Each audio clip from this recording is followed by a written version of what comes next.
అందరికీ నమస్కారం. యథార్థ మీడియాకి స్వాగతం. ముందుగా ముఖ్యాంశాలు. నారా భువనేశ్వర్కి అంతర్జాతీయ పురస్కారాలు.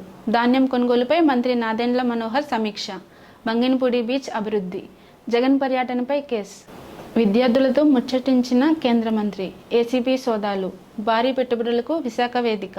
నైపుణ్య శిక్షణకు ఏఐ పోర్టల్. అమెరికా స్థానిక ఎన్నికల్లో భారత సంతతి నేతల విజయం. గురునానక్ జయంతి సందర్భంగా నవంబర్ 5, 2025న భారత స్టాక్ మార్కెట్లు మూసివేయబడినాయి.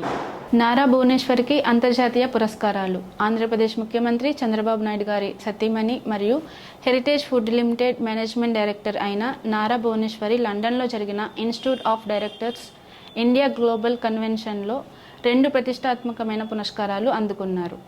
హెరిటేజ్ ఫుడ్ తరపున corporate governance excellence golden peacock award 2025న అందుకున్నారు.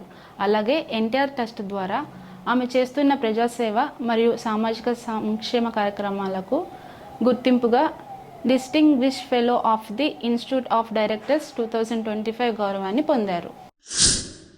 ధాన్యం కొనుగోలుపై మంత్రి నాదెండ్ల మనోహర్ సమీక్ష. పౌర సరఫరా శాఖ మంత్రి నాదెండ్ల మనోహర్ రైతుల నుంచి సేకరించిన ధాన్యాన్ని సకాలంలో చెల్లింపు జరిగేలా ప్రభుత్వం చర్యలు తీసుకోవాలని ప్రకటించారు. కొనుగోలు చేసిన తర్వాత 24 నుంచి 48 గంటల్లోగా డబ్బులు నేరుగా రైతుల బ్యాంకుల్లో జమ చేస్తామని ఆయన తెలిపారు. ఖరీఫ్ సీజన్ కోసం 51 లక్షల టన్నుల ధాన్యం సేకరించాలని లక్ష్యం పెట్టుకున్న ప్రభుత్వం నవంబర్ 3 నుండి కొనుగోలు కేంద్రాలకు ప్రారంభించింది. మంగినపూడి బీచ్ అభివృద్ధి. మచిలీపట్నంలోని మంగినపూడి బీచ్ ప్రముఖ పర్యాటక కేంద్రంగా అభివృద్ధి చెందడానికి ప్రభుత్వం కట్టుబడి ఉందని మంత్రి కొల్లి రవీంద్ర పునరుద్ఘాటించారు.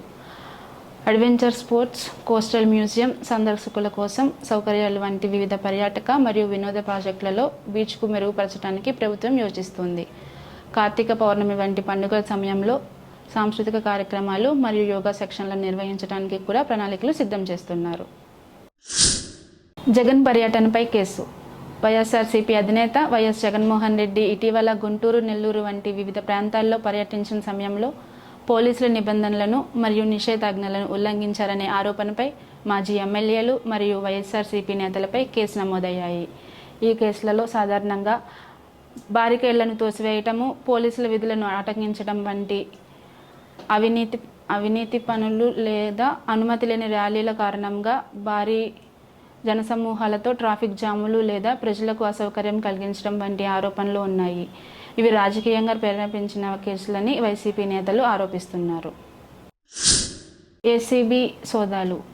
అవినీతి నిరోధక శాఖ ఈరోజు ఆంధ్రప్రదేశ్ వ్యాప్తంగా పలు సబ్ రిజిస్ట్రేషన్ కార్యాలయాలపై ఆకస్మిక సోదాలు నిర్వహించింది. ఆస్తి రిజర్వేషన్లు మరియు ఇతర సంబంధించిన సేవల్లో అవినీతి, అక్రమాలు మరియు లంచాల ఆరోపణలపై దర్యాప్తు చేయడానికి ఈ దాడులు జరిగాయి. భారీ పెట్టుబడులకు విశాఖ వేదిక. రాబోయే భాగస్వామ్య సదస్సుకు విశాఖపట్నం వేదికగా కానుంది. ఇది గణనీయమైన పెట్టుబడి అవకాశాలు మరియు ఒప్పందాలకు మార్గం సుగమం చేస్తుందని మంత్రి డీబీపీ స్వామి ప్రకటించారు.